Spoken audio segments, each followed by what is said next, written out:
Isaías 61, versículo 9. Deus é um Deus de maravilhas. Aleluia. Isaías 61, versículo 9. Aleluia. Diz assim a palavra do Senhor: e a sua posteridade será conhecida entre as nações, e os seus descendentes no meio dos povos. Todos quantos os virem, os reconhecerão como descendência bendita do Senhor. Não queremos apenas formar famílias, não queremos apenas ter famílias, não queremos apenas ser família, queremos ser reconhecidos como descendência bendita do Senhor. Queremos que os nossos filhos, os filhos dos nossos filhos e os filhos dos filhos dele sejam reconhecidos como herança bendita do Senhor. É esse legado que nós queremos levar para as futuras gerações da nossa família. Amém? Podem assentar. Inteligência espiritual aplicada à família. Sabe, irmãos, se nós precisamos de sabedoria do Espírito, que é a inteligência espiritual para tratar em outras áreas da nossa vida, não seria diferente em relação à família. Porque a família é o ambiente mais gostoso de se viver. É o ambiente que Deus preparou para cada um de nós, porque a palavra diz que Ele faz com que o solitário habite em família. Porém, a família é o lugar onde nós temos mais conflitos, onde nós somos mais atacados em todas as áreas. E quando nós pensamos em família, e eu já quero adiantar para você que eu não vou dar receita para a família feliz, eu não vou fazer gracinha, você sabe que eu não gosto de fazer gracinha quando eu estou pregando, eu não faço gracinha, para ninguém achar engraçado. Eu quero que você saia daqui com a verdadeira palavra de Deus, que é a única coisa que pode mudar a sua vida. Amém. Queridos, família é um ambiente maravilhoso, mas ao mesmo tempo é o ambiente onde nós enfrentamos as mais duras batalhas. Porque o que nós somos de verdade, nós somos dentro da família. Nos outros papéis sociais que nós exercemos, no ambiente de trabalho, na igreja, na comunidade entre os vizinhos, nós podemos disfarçar, omitir, ou até usar uma máscara, não é? Para encobrir algumas falhas, defeitos ou pecados que temos. Mas dentro da família, somos o que somos. E os nossos entes queridos são o que são. Família. A família foi o primeiro ambiente onde Satanás atacou. Então, deixa eu falar uma coisa para você. Essas receitas que tem por aí para a família feliz, elas nos ajudam, mas não é tudo. Porque eu vou mostrar para você que se Satanás ele teve petulância de afrontar a família perfeita que Deus fez com Adão e Eva, ele vai afrontar a minha e a sua, que é imperfeita. Porque nós fomos gerados no pecado e em pecado nos concebeu nossa mãe. Então já nascemos com uma natureza pecaminosa, com uma natureza decaída, com uma natureza que precisamos sempre estar levando a cruz, sempre mantendo em santidade, para que Satanás não tenha condições de nos atingir de alguma maneira. Precisamos de inteligência, de sabedoria aplicada na vida familiar, para que, aplicando essa sabedoria divina, não do homem, não da vontade da carne, mas uma sabedoria que vem de Deus, onde nós somos orientados e capacitados pelo Espírito Santo, porque não adianta sabermos as coisas na nossa mente. Nós precisamos de capacitação do Espírito, para nos ajudar a realizar aquilo que sabemos que precisamos realizar dentro da nossa família. E a primeira coisa que nós precisamos entender em relação à família é que família, ela foi criada pelo próprio Deus. Lá em Gênesis, no capítulo 2, você lê que Deus formou o homem, Deus formou a mulher, e Deus deu uma ordem para que eles crescessem, multiplicassem, isto é, gerassem filhos, e eles dominassem a terra. Então, família, ela é uma criação de Deus. É um projeto de Deus. E nós temos um pensamento, muitas das vezes, esse pensamento, ele é nostálgico e muito alegre até, de achar que tudo aquilo que vem como plano de Deus, que é perfeito, sempre perfeito, que a palavra diz que os desígnios do Senhor, os seus propósitos não são frustrados. Mas nós achamos que tudo aquilo que vem do Senhor, como a sua vontade para as nossas vidas, como um plano, um projeto dele para nós, vai ser tudo perfeito. Que nós vamos seguir aquela trilha sem ter problema nenhum. Não é assim. Família é um projeto de Deus, é ideia, é resultado da vontade do coração de Deus. Mas a família, querido, apesar dela ser um projeto de Deus, ela só sobrevive se for sustentada em Deus. Porque tudo que nasce originalmente de Deus só é sustentado em Deus. Tudo que nasce originalmente em Deus só é sustentado em Deus. Por essa razão, muitas das vezes, nós vemos famílias tradicionais, renomadas, famílias que por gerações têm sido exemplo. Às vezes nós vemos no percurso da história de algumas famílias, nós vemos quedas, fracassos, perdas, divórcios, perversidades, perversão de todo tipo, e paramos e pensamos, meu Deus, mas aquela pessoa é da família A, é da família B, tem uma longa tradição de gente séria, gente temente a Deus, ou pessoas que não servem ao Senhor, mas que são tão corretas.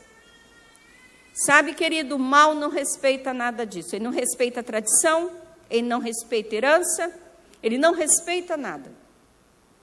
Então, toda a família, o sustento, a estrutura, a base dela é na origem, porque a origem da família é em Deus. Amém? O Salmo 127, versículo 2 diz: se o Senhor não edificar a casa, em vão trabalham os que edificam. Se o Senhor não guardar a cidade, em vão vigia a sentinela. Inútil vos será levantar de madrugada, repousar tarde, comer pão de dores, pois assim dá ele aos seus amados durante o sono. Sabe, irmãos, a família, ela é um lugar onde os membros são edificados, como um edifício, uma construção. Uma construção, ela não aparece do nada, ela é edificada. Ela é construída, passo a passo. Então, esse texto está dizendo que a família ou a casa, ela tem que ser construída. Ela não vem pronta. Não vem pronta. Ela é construída.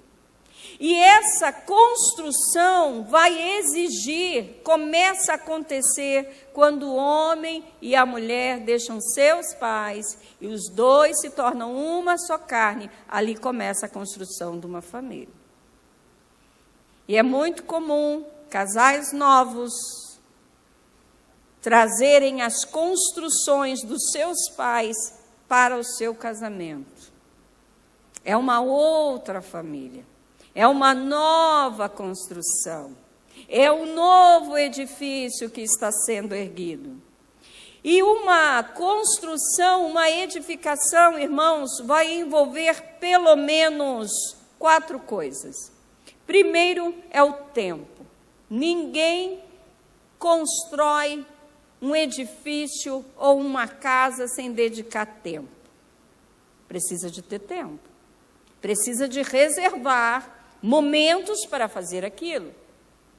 Uma família não é construída, erguida, edificada da noite para o dia. Vai exigir sua atenção, vai exigir muitas horas em que você não está disposto, mas é a sua construção. Então, de uma maneira muito delicada, vira para esse irmão e diga aí, a sua família é a sua construção. Querido, se você está empenhado numa construção, você não pode esperar que o vizinho vá lá e edifique na sua construção.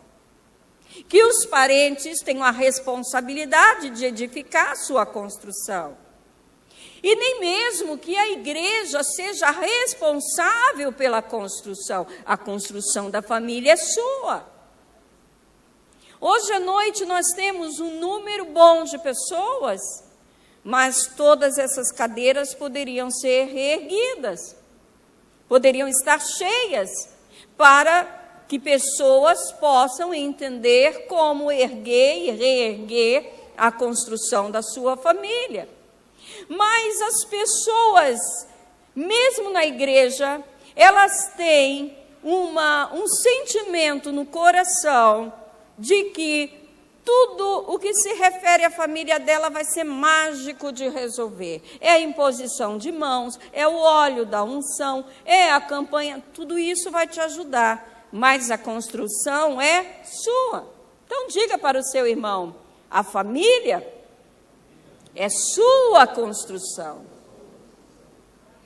É sua, meu querido, é sua. A família é nossa construção, ela vai exigir de nós tempo. Tempo. Nós temos vivido aqui no Brasil tempos de angústias, com tantas calamidades, tragédias que têm acontecido. E é uma coisa que eu percebo em vários depoimentos, é que os pais não conhecem os filhos. Eu tenho no meu Facebook, eu tenho alguns adolescentes e jovens, e eu li a postagem de uma adolescente de 15 anos. Ela não é da nossa igreja. E eu vi a postagem dela. Quando eu li a postagem, logo me acendeu a lâmpada essa menina está com problemas na alma, ela está com problemas emocionais seríssimos. Ela praticamente estava dizendo que ela queria ser amada, que ela precisava ser amada, ser aceita. E ela dizendo isso no Facebook. E eu fui ler os comentários. Entre os comentários estava o da mãe. Filha, eu te amo. Mamãe te ama. Falei, gente, ela está falando no Facebook. Eu tenho que falar isso para a menina. Essa menina está gritando no Facebook. É porque a menina não está ouvindo. Precisa de tempo.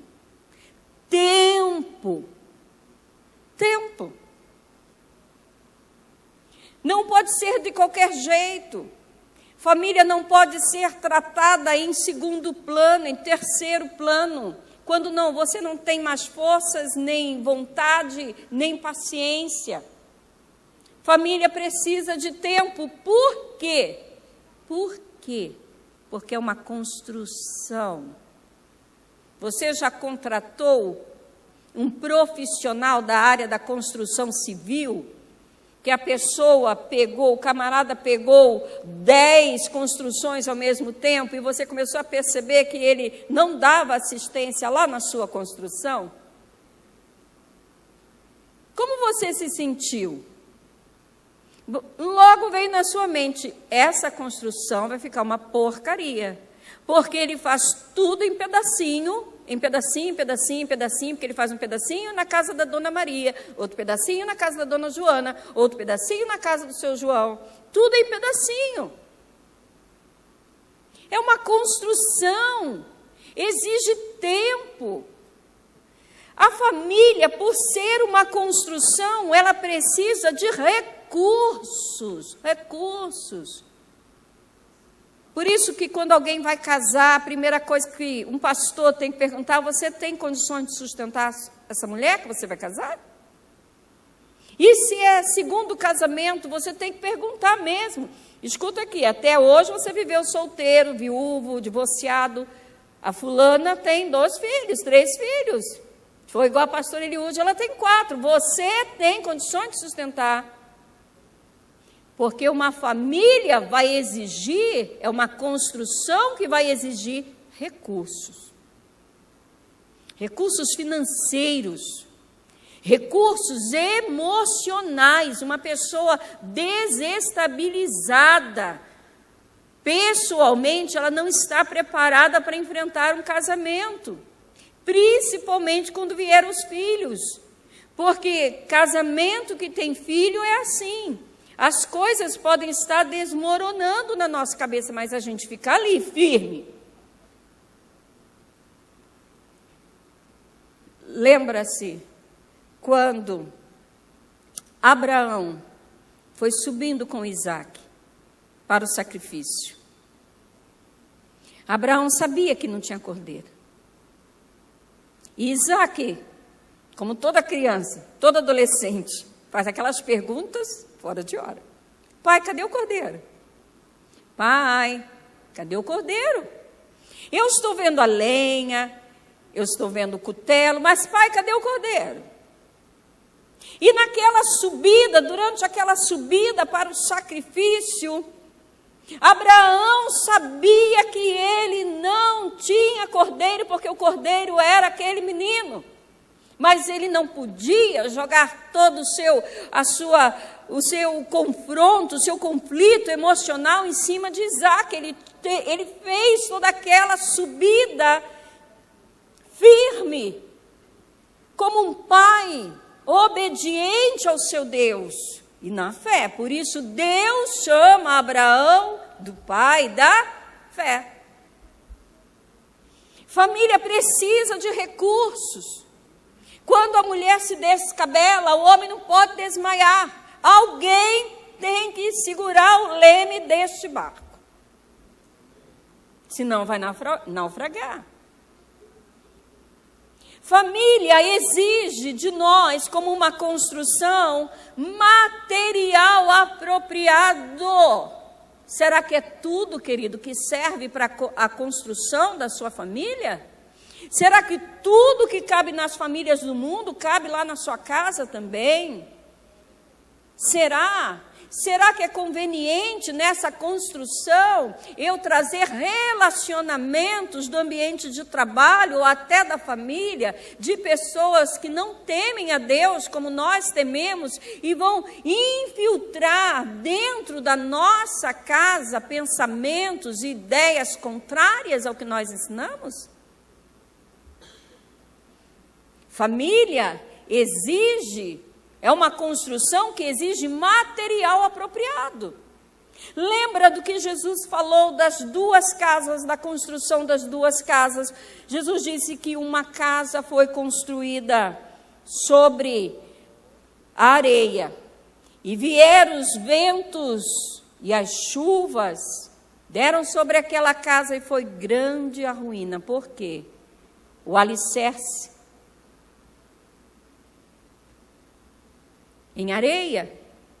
E Jesus disse que uma outra casa foi construída sobre a rocha, e deram os ventos e as tempestades e a chuva, e aquela casa permaneceu firme. Com que materiais você está construindo a sua família? Que materiais você está usando? Você está usando a fé? Você está usando a oração? Antes de você abrir a boca e dizer diante dos seus filhos que você vai resolver esse problema daquele jeito, que você vai falar isso e aquilo, ele sabe que você vai orar antes. Ele sabe que você vai buscar conselho do Senhor antes. Ele sabe que você vai procurar alguém espiritual ou a igreja para apoiar vocês nessa decisão, nesses problemas que estão enfrentando. Que material você está usando? A família, como uma construção, ela precisa de espiritualidade. Eu não sei qual é o problema de crente que nasceu na igreja, de falar que tem que ser diferente. Parece que as pessoas querem esconder a espiritualidade. Querido, nós temos que ser espirituais. A gente tem que sim dar glória a Deus, aleluia. Falar em línguas estranhas, fazer jejum, orar, vir na vigília, vir nos cultos. Nós temos que ser espirituais. Pastor, eu sou espiritual, mas eu sou assim, sabe? Entendeu? A espiritualidade, ela precisa ser vista e transferida para a nossa família. Família precisa de espiritualidade sim, querido. Precisa sim.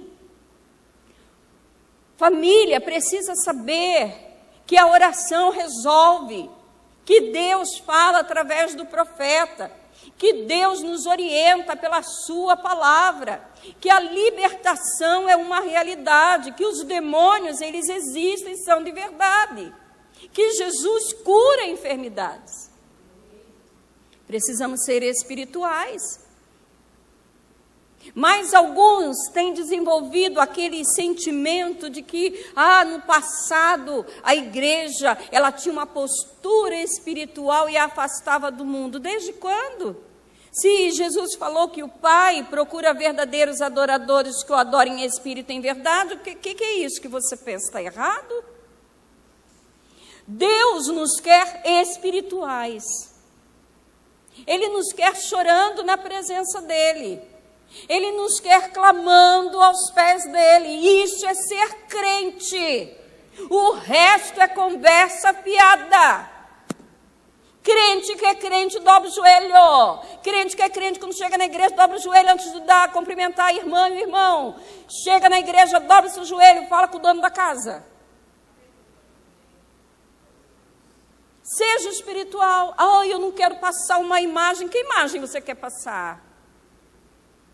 Esses dias, às 11 horas da noite, porque eu não tenho muito o que fazer, além de 4 filhos, 2 cachorros, um marido, uma igreja, um ministério de libertação e da aula, eu não tenho mais o que fazer, então atendo as pessoas às 11 horas da noite, pelo WhatsApp.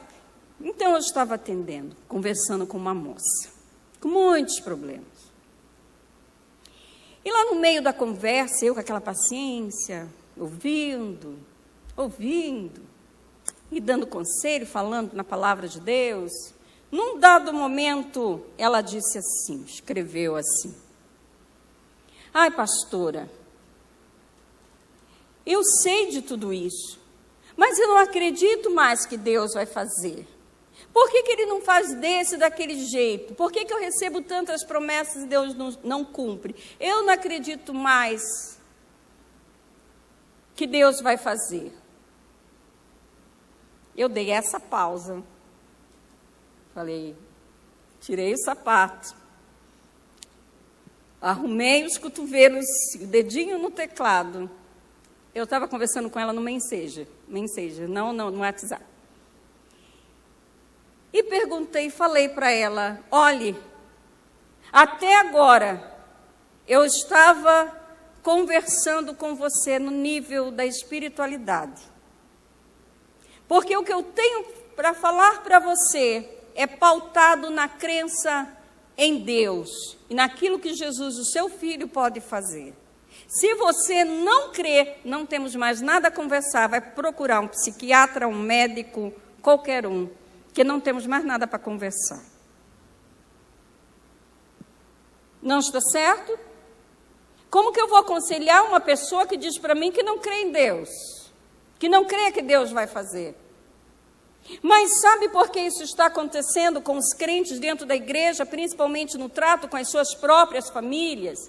Porque só vem colocar família no altar quando tudo está perdido. Aí, querido, depois de 20 anos, você fazendo coisa errada, 25 anos, 10 anos, 15, levou 15 anos para você destruir a sua família, para você bagunçar a sua vida, não é do dia para a noite que as coisas vão se consertar. Vai exigir esforço, dedicação, abnegação, arrependimento e muitas das vezes, na maioria das vezes, 99% das vezes, libertação. Porque nesse meio tempo, Satanás já entrou, já tem o seu reino dentro da sua casa, da sua família, trabalhando na vida dos seus filhos, da sua esposa e assim por diante. Família, querido, por ser uma construção, ela necessita de Deus como seu sustento. Deus é a origem. Então, você que às vezes no ambiente de trabalho da família, ou até aqui da igreja, ou pastores e líderes, quando alguém quiser a sua ajuda para restaurar a família, primeira coisa que você tem que perguntar, você crê que Deus pode fazer? Porque se a pessoa não crê, acabou, não tem o que você fazer. Não adianta dar conselho, não adianta nem orar, porque não tem o que fazer. O sustento da família é Deus, porque Ele é o alicerce.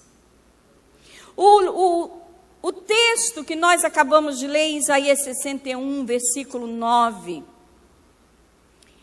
Aqui Deus apresenta para nós o que é para Ele a família. O que é, na visão de Deus, a família. O primeiro vocábulo, a primeira palavra que aparece aqui no versículo 9 é: e a sua posteridade será conhecida. O que significa posteridade em relação à família? Posteridade são os descendentes de um indivíduo, são as suas futuras gerações. Quando Deus vê uma família, Deus não está vendo essa família hoje. E digo mais, não só Deus, o diabo não vê só a sua família hoje. Ele vê as futuras gerações. Talvez você não entenda, porque muitas das vezes sofre ataques hoje, mas o diabo não tem pressa.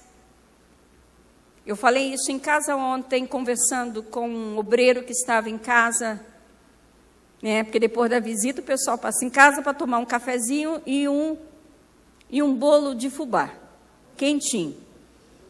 E aí o pastor liga, Eliude, dá para fazer um café? E um café, eu falei, tá. E eu já estava com bolo de fubá lá assando, então o povo sentou lá. E naquela conversa é assim, quando eu chego o negócio da Bíblia, não tem jeito. E eu disse assim para um dos irmãos que estava lá conosco na nossa copa, comendo aquele bolo e tomando aquele cafezinho, eu disse, irmão, Satanás não tem pressa. Vocês pensam que Satanás tem pressa? Ele não tem. Porque a ótica de Satanás para a família é a mesma de Deus. Porque quando Satanás faz Adão e Eva pecar, ele não estava pensando no agora, naquele momento presente. Satanás sabia que ele ia destruir todas as futuras gerações do homem, e fez. A visão de Deus para a sua família não é o agora, mas é a tua posteridade, são os filhos dos seus filhos e as gerações que vêm após você. Quando Deus te pede algo, quando Deus quer que você tire algo da sua casa, quando o Senhor instrui você a tomar certas decisões no meio da sua família, é porque Deus quer preservar a tua semente no futuro. Não é simplesmente dizer, deixa, não quer obedecer, deixa do jeito dele. Não, querido, não é isso. Aquela desobediência, aquele pecado, aquela brecha, aquela contaminação, aquela herança maldita, aquilo vai contaminar todas as tuas gerações a partir de você. Satanás enxerga isso. Então o texto de Isaías 9 diz: e a sua posteridade. O que é posteridade? São as descendências de um indivíduo. Sabe, irmãos, Deus vê a família em 3 tempos. Deus vê a família ontem, Deus vê a família hoje e Deus vê a família no futuro. Então, quando você não entender, quando Deus vem requerer algo, quando Deus quer algo no altar, quando Deus exige um posicionamento seu, é porque Ele quer preservar. E muitas das vezes, nós podemos estar sofrendo no nosso hoje, no nosso agora, porque lá no nosso passado, alguém não soube preservar. E nós acabamos colhendo algo que nem temos, não tínhamos e não temos a responsabilidade, mas é herança familiar e chega no nosso futuro. Você está entendendo? Amém? Sabe, há um texto em Provérbios, no capítulo 1, que diz: os filhos dos filhos são uma coroa para os idosos, e os pais são orgulhos dos seus filhos. Então a família é agora? Não. Então, quando eu pego meus 4 filhos, eu chamo atenção e eu repreendo, eu sou dura, e acredite, eu sou dura de verdade. E eu tenho um barbudo em casa. Meu barbudo está com 18 anos. E eu falo, aí lá de longe eu ouço um resmungo. Eu, o quê? Nada não, mãe, nada não. Os meus 4 vão comigo para o culto, com vontade, sem vontade, com calor, sem calor. Eu não pergunto se eles querem, eles vão. O de 18 está na faculdade, ele vai também. Os 4 vão. Agora eu vejo mães que não conseguem levar filhos de 6 anos para a igreja, de 7, de 12. E nós perguntamos: irmã, cadê seu filho? Ah, ele não quis vir, ficou com o pai. Um dia eu falei assim: olha, Davi, eu sei que tem muitas irmãs que têm maridos não convertidos e é difícil esse confronto. Algumas vezes não é fácil para eles, eu sei que não é. Eu tenho filhos de todas as fases. Eu sei que não é fácil.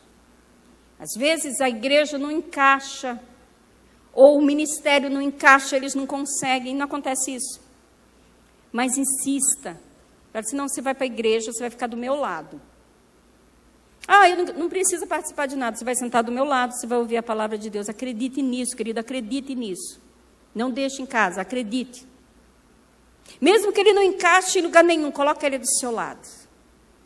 Deixa ele ouvir as maravilhas do que Deus faz. Porque as nossas crianças lá na nossa igreja, de 4, 5 anos, o pastor está aqui para confirmar. Eles sabem exatamente o que fazer se um demônio manifestar, querido.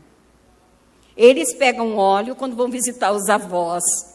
E depois eu ouço as conversas dos pais. Pastora, a minha mãe, meu pai, o vô dela, o tio estava doente. Essa menina não pegou um óleo, não falou: pode ficar tranquilo, que Jesus vai curar. Em nome de Jesus, espírito de enfermidade, a criança vai lá, põe a mão. Gente, por que nós achamos que as nossas crianças, adolescentes e jovens são incapazes de conhecer o mundo espiritual quando o diabo investe no mundo espiritual contra eles? Por quê? Eles não têm maturidade, mas o espírito deles entende perfeitamente o que o Espírito Santo diz, porque o espírito nosso não tem idade. A idade está relacionado com a nossa vida nessa terra. Por exemplo, quem vai cuidar dos bebês que já faleceram? Quantas mamadeiras teremos no céu, você sabe? Não. Quem vai trocar a fralda? Espírito não tem idade. Uma criança nascida de novo, uma criança que está num ambiente espiritual, de espiritualidade cristã, o espírito dela recebe a graça, o gozo e a bênção. Mesmo que aparentemente ela venha contrariada, mesmo que aparentemente ela confronte você, acredite no que você está fazendo. Porque o Senhor, falando a Israel, Ele disse: ensina o teu filho assentado, andando pelo caminho, durante todo o tempo, vai falando para ele, vai orientando ele, falando da lei do Senhor para ele. Amém? Glória a Deus. Sabe, irmãos, Provérbios 9, versículo 1, há um texto que diz: a sabedoria já edificou a sua casa e já lavrou as suas 7 colunas. Eu vou falar delas. 7 colunas da sabedoria para sustentar a sua família. Você quer ouvir? Eu não vou me prolongar. Há um missionário que viveu muitos anos aqui no Brasil, ele disse assim: a sabedoria é a capacidade espiritual de ver e avaliar nossa vida e a conduta do ponto de vista de Deus. Inclui fazer escolhas acertadas e praticar coisas certas, de conformidade com a vontade de Deus, revelada na sua palavra e na direção do Espírito Santo. A sabedoria, diz Provérbios 9:1, ela já edificou a sua casa e ela ergueu 7 colunas. E com essas 7 colunas a casa não cai. Eu não sei se todos os dias serão felizes. Eu não sei se todos os dias você vai conseguir fazer gracinha, como alguns pregadores insistem em fazer. Porque aí a gente pensa assim: nossa, essa pessoa viaja tanto, nem fica em casa. Né? Essas 7 colunas vão te ajudar a reerguer a sua casa ou manter a sua casa, a sua família de pé.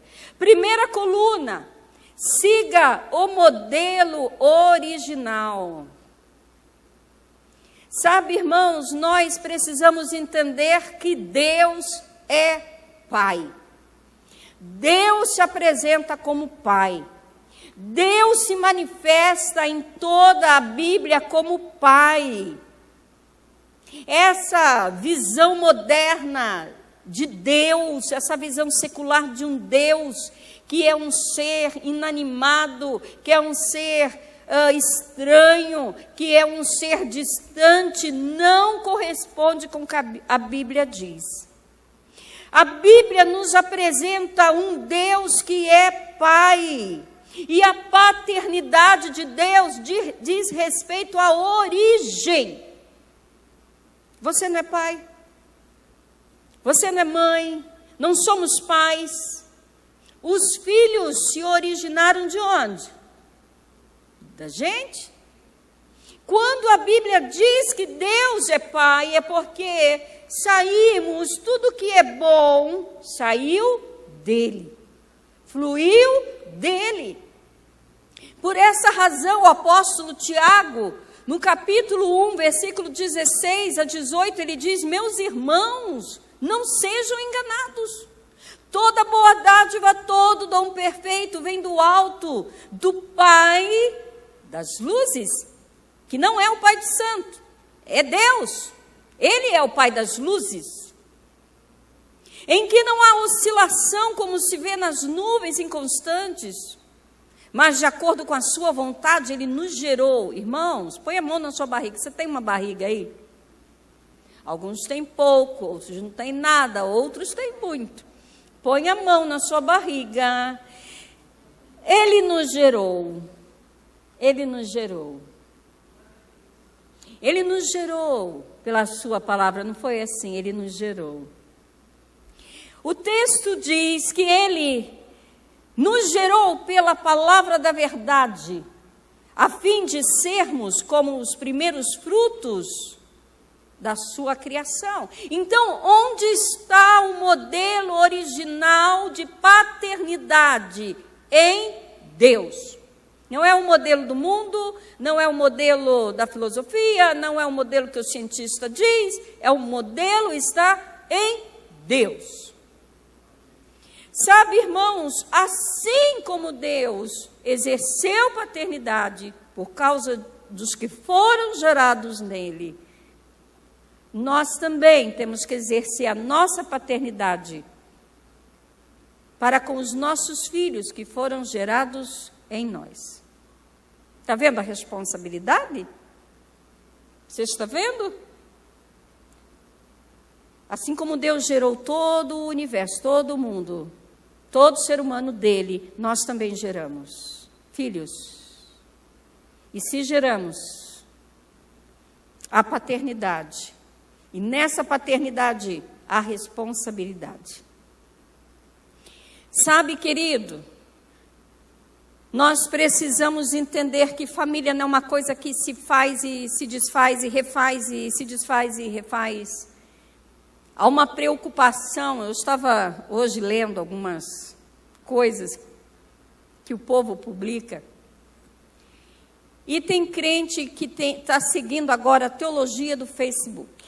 Ele não sabe o que é justiça, ele não sabe o que é paternidade, ele não sabe o que é casamento.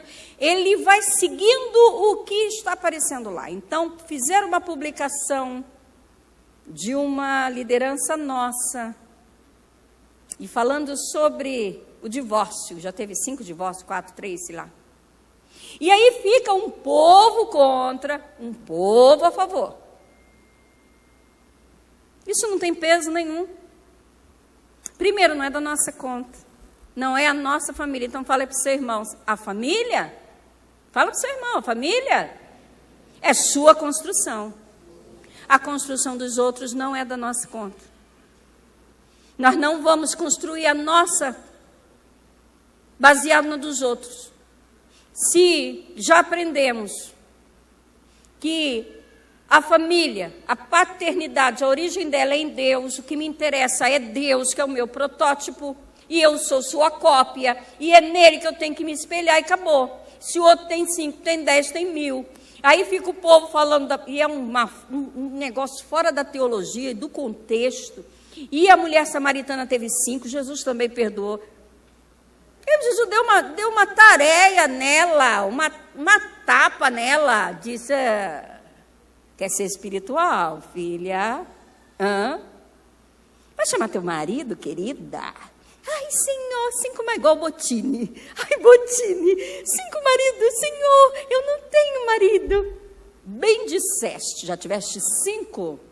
Safada. E esse que você tem, mas é safada, irmãos. É o quê? É religiosa? Sou eu, então, que tenho 4 com o mesmo marido, 4 filhos. É uma inversão de valores. Se você perceber, a sociedade está tão invertida que quem é certinho não tem benefício nenhum. Quem está errado tem todos os benefícios. Depois eu vou dar uma encarcada aqui, daqui a pouco eu dou, em crente que sai da igreja, depois volta com a cara lambida, achando que a gente tem que estender um tapete. Não fui eu que pequei, não fui eu que briguei. Por que eu tenho que ir lá cheirar a pessoa? Senta aí, ué, vai buscando Deus aí. O que eu tenho que ficar atrás da pessoa? Daqui a pouco eu dou encarcada, deixa eu chegar no... Vai segurando aí, se não quiser segurar, pode ir também. Sabe, queridos? E mulher samaritana, Deus falou, mulher, chama teu marido. Ai, Senhor, eu não tenho. Dissestes bem? 5 maridos tiveste e esse que você tem não é teu?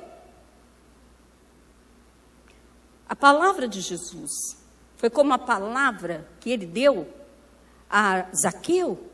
A palavra de Jesus, ela vai no profundo. E aquela mulher, ela passou por um profundo reconhecimento do seu pecado. Jesus perdoa, querido, pecado confessado e abandonado. Esse Deus emocional que está no Facebook não é o Deus da Bíblia. E além, depois que ele perdoa, depois que ele liberta, você ainda colhe o que você plantou.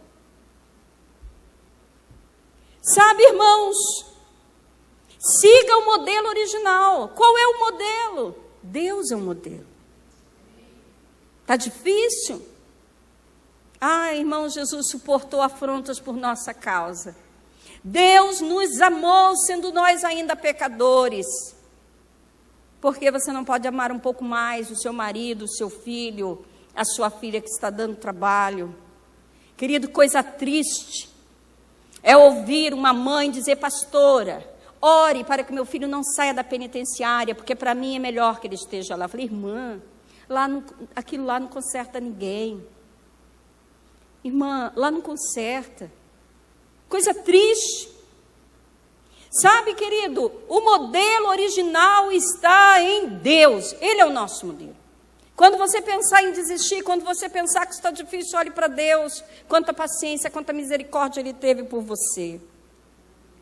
A segunda coluna é a coluna do temor. A palavra de Deus em Provérbio diz que o temor ao Senhor é o princípio da sabedoria.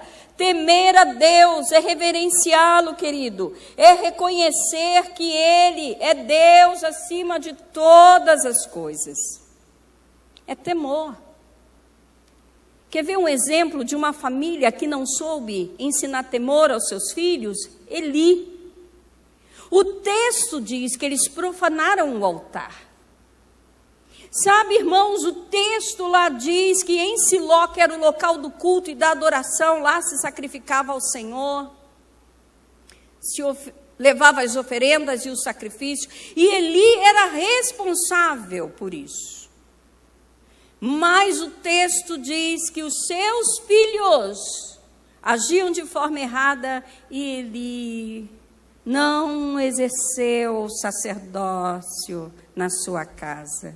Ele não conseguia corrigir. Já viu criança que detona com a igreja? Aí você vai lá, fala: mãe, a criança está lá na bateria. Aí você fala, a gente não fala que vai destruir a bateria. A gente fala assim: mãe, lá tem coisas pesadas. Se cair no pé, vai machucar.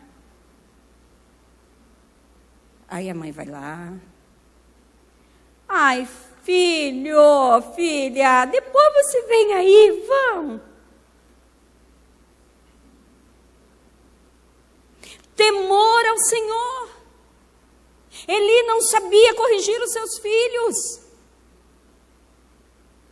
Sabe onde nós fazemos com que a nossa família perca o temor ao Senhor? É quando nós depreciamos as coisas que acontecem na casa de Deus. Ele vai no cinema, ele não levanta. Mas na casa de Deus ele levanta 1000 vezes. Ele vai no consultório médico, ele fica sentado prestando atenção. Ele vai na escola, e eu falo isso porque eu sou professora, e eu falo isso na minha igreja.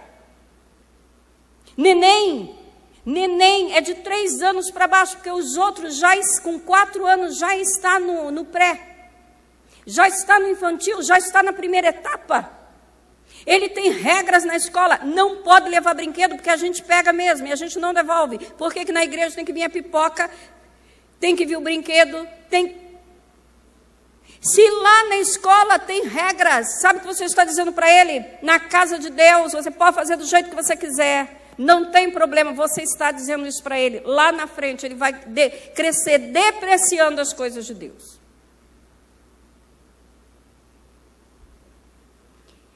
Então vai haver um acampamento de crianças e a igreja precisa, ou o ministério infantil, precisa cobrar lá R$20, 30, 50, não sei.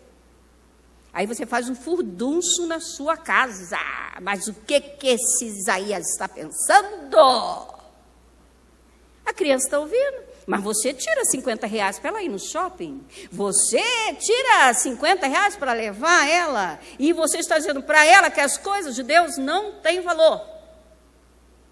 E a escola que você paga custa muito mais do que isso. Falta de temor ao Senhor.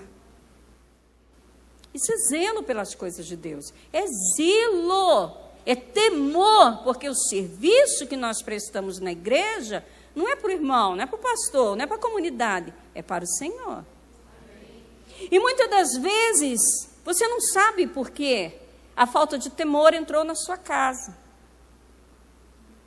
Mas talvez você tenha aberto a porta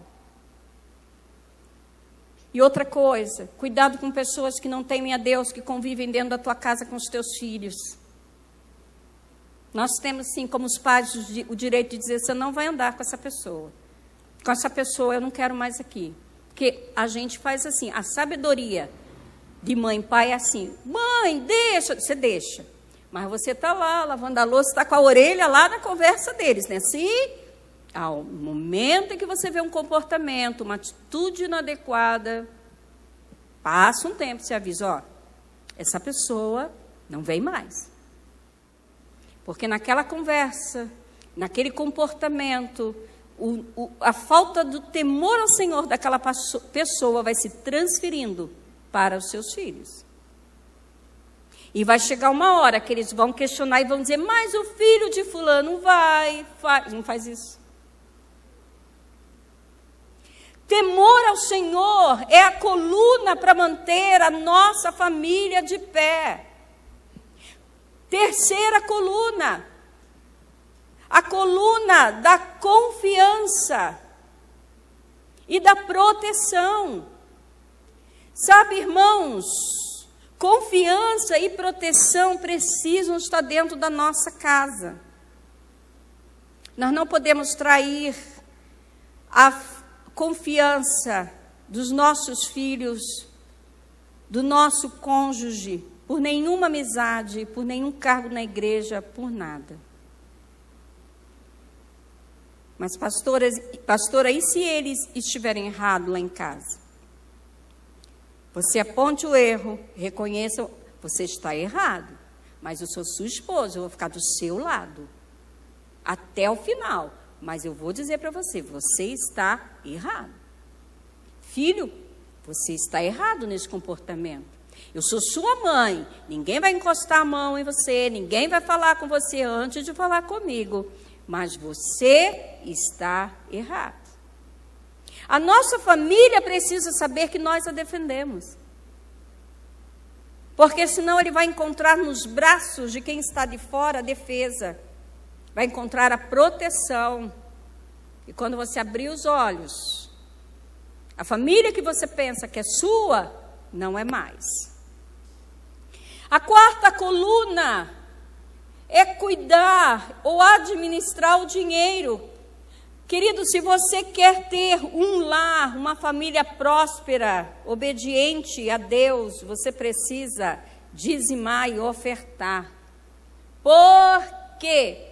Pastor Eliude, eu ouvi um pregador dizendo no YouTube que não precisa, que dízimo é coisa do Velho Testamento. Em Hebreus fala que Jesus, ele foi levantado segundo a ordem de Melquisedeque. Melquisedeque deu dízimo. E oferta. Sabe o que eu disse na minha igreja? Todos lá dão dízimo, mas eu disse assim mesmo. Você não quer dar dízimo? Não quer dar oferta? Então você não vai usar nem o banheiro, nem beber água. O teu carro que está na frente da igreja, pode colocar do outro lado da rua. Porque a água e o banheiro da igreja é pago com dízimo e oferta. Você acha que é pago com o quê? A prefeitura? É dízimo e oferta. Esse ar condicionado, essas luzes, pessoas para cuidar da igreja, comprar cadeiras quando quebram. Que é? Você quer uma tenda de Moisés? É a tenda de Moisés que você quer? Porque se aqui não tiver essa cadeira confortável, esse ar-condicionado gostoso, essa boa iluminação, esse som maravilhoso, e uma banda com instrumentos de primeira tocando, você vai lá na outra igreja dizer, meu Deus, como o pastor é mesquinho, ele podia nos dar uma coisa melhor. Mas aqui está sendo dado o melhor. Então dê o seu melhor. Mas isso é coisa para homem. Gente, quem usa o ar-condicionado é Deus. Deus não precisa de ar-condicionado, Ele precisa de igreja, Deus não precisa de luz, quem precisa é a gente. É para a gente mesmo. Agora, se você quer uma tenda, arrume uma tenda da congregação. Igual do Velho Testamento, arme a barraca lá fora e fique lá. Assista o culto online lá fora. Quer ser igreja primitiva? A igreja primitiva quer ser a igreja do Velho Testamento? Também faça isso. Israel fazia isso. Sabe, irmãos, cuidado com o espírito de avareza na sua casa. Em Provérbios 15, 17 diz que o avarento põe a sua família em apuros. mas quem repudia o suborno viverá. Espírito de Mamon. Eu tenho uma mensagem, se você quiser procurar lá, como que é, Davi, a comunidade da família, Limeira, espírito, destronando o espírito de Mamon. Que mensagem, acho que eu nunca mais vou pregar uma mensagem como aquela, tão boa que ficou. Espírito de Mamon. Sabe o que é o espírito de Mamon? Não é só a avareza, não é só amar o dinheiro, é a falsa piedade. Pastor falou pode falar, a igreja sabe que vai alugar aqui do lado, que tá, né? Ai, queremos alugar aqui ao lado. Aqui, pastor, podia pegar esse dinheiro e dar aos pobres. Judas também falou isso, quando aquela mulher quebrou o vaso de alabastro. Jesus, que desperdício! Poderia ser vendido e ser dado aos pobres. Espírito de Mamon no coração de um crente é a falsa piedade. É a falsa piedade, segura só em relação à igreja, mas em relação à sua vida pessoal, você gosta do bom e você gosta do melhor. E esse espírito de Mamon atua, parece que a pessoa é piedosa, que ela quer cuidar da administração da igreja, ela ama. Mentira! Esse espírito de Mamon trabalha no coração do crente com falsa piedade. Em relação às coisas de Deus não pode, é muito caro, não precisa disso agora. Mas em relação às outras coisas, você vê que a pessoa é rápido para resolver. Sabe, irmãos, isso também invade a família. Porque o texto de Provérbios que eu acabei de ler diz: o avarento põe a sua família em apuros, mas quem repudia o suborno viverá. Quantas famílias sofrem por causa da avareza de uma mãe, ou a avareza de um pai? Quantas mulheres trabalham, coitadas, muitas se matam, não precisaria fazer isso, mas tem um marido que é avarento, ama o dinheiro. E para ela não ficar se humilhando, para pedir a ele dinheiro para comprar lingerie, porque ele fica perguntando, mas há 10 anos você comprou uma? Para ela não ficar se humilhando, ou ela não torcer o pescoço dele, porque ele é filho de Belial, ela prefere fazer as coisinhas dela, se sacrificar com mais um trabalho para poder ajudar. Quantos pais e quantas mães são avarentos com os filhos? Alguns esbanjam, outros são avarentos. Espírito de Mamon. Facilite as coisas, porque eu vou atrapalhar o desenvolvimento dos meus filhos por causa de avareza. Queridos, eles não foram gerados em mim. Quem tem que fazer sacrifício por eles sou eu, é você. Somos nós, pais, que vamos investir sim na educação, na compra de livros. Por que que o moleque vai ficar lá, ou a menina vai ficar em ponto de ônibus, pegando carona com amigos? Se você pode pagar uma van. Ah, mas é 180, e daí? Paga os 180 e fica tranquilo. Você sabe que 10h40 a van vai chegar na sua porta e trazer o seu filho são e salvo.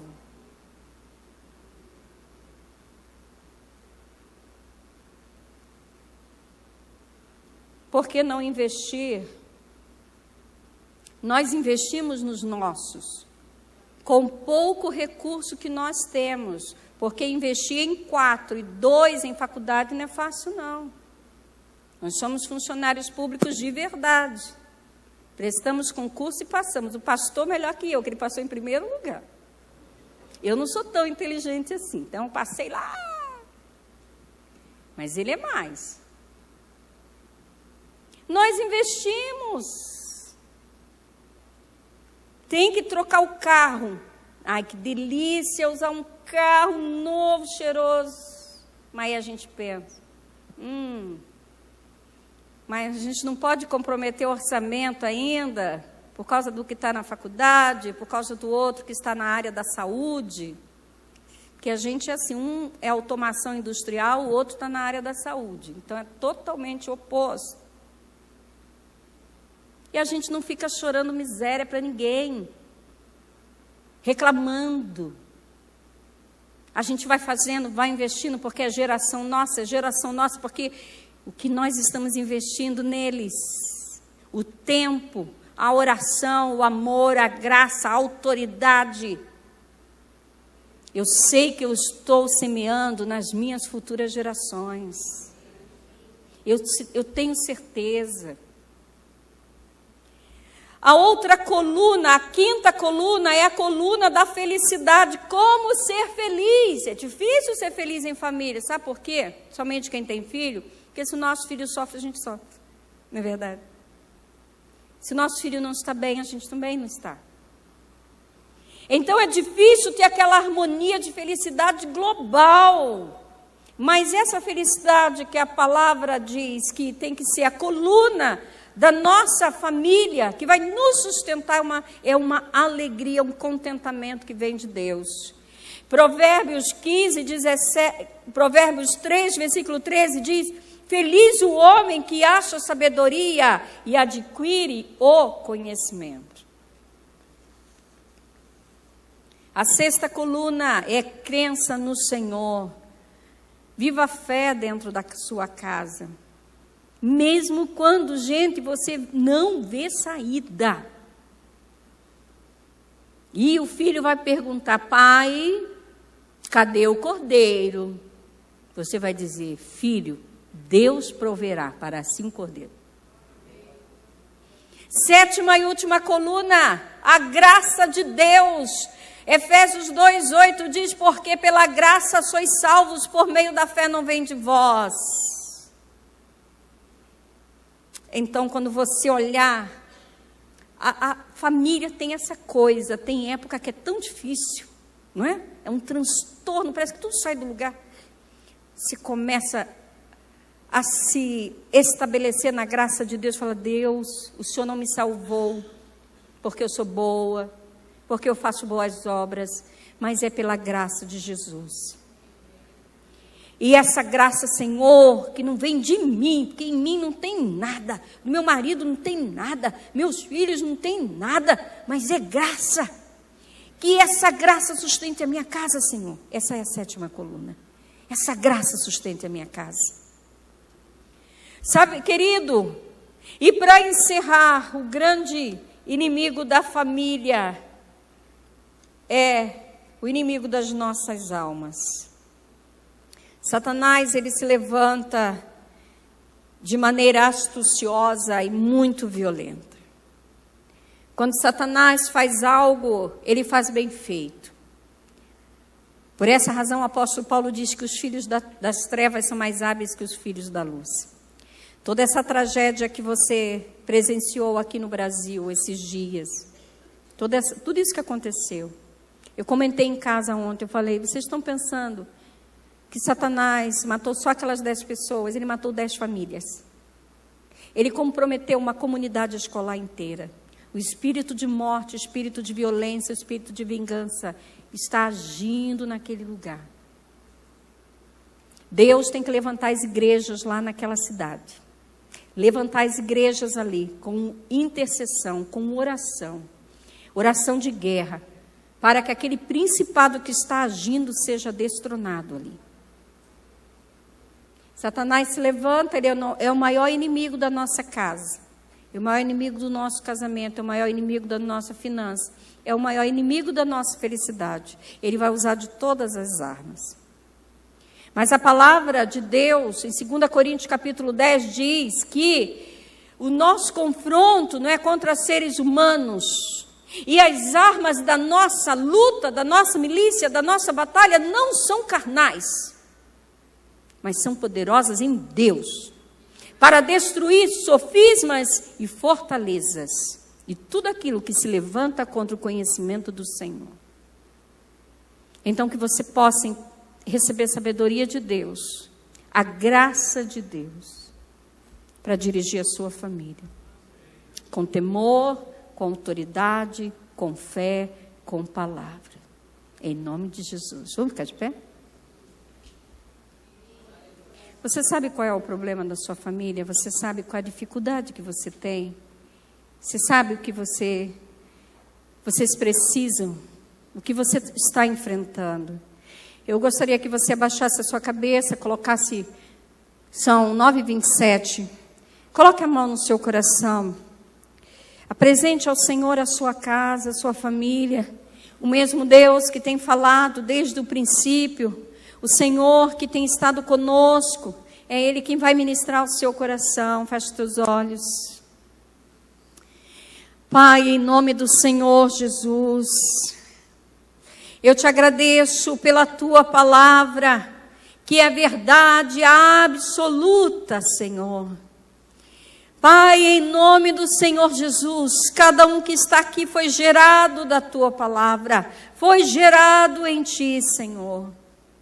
Pai, em nome de Jesus, desce agora com teu Espírito Santo, de fogo e de poder.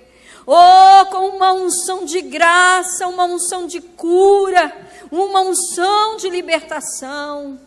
Casais que necessitam de cura, filhos que precisam ser libertos, famílias que estão debaixo da opressão financeira. Em nome de Jesus, Espírito Santo, com teu poder e a tua graça, ministra cura na alma, ministra cura nesse casamento, casamentos onde Satanás tem infiltrado malignidade, perversão. Em nome de Jesus, eu entro agora no mundo espiritual e dou uma voz de comando. Satanás e seus demônios, você vai soltar essa família. Aquele quarto onde tem contaminação.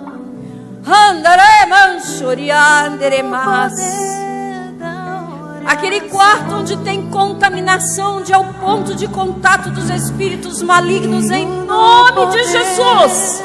Eu dou uma voz de comando. Recolhe tudo que é teu e bate em retirada agora. Sentimentos de mágoa, de tristeza. Oh, em nome do Senhor Jesus, que seja liberado perdão, seja liberado vida nessa noite sobre a tua vida. Famílias que têm questionamentos, que têm perguntado a Deus, Senhor, por quê? Em nome de Jesus, recebe a graça do Senhor para passar. É um tempo, este vale é um tempo só. Você não está sozinho, Deus está contigo.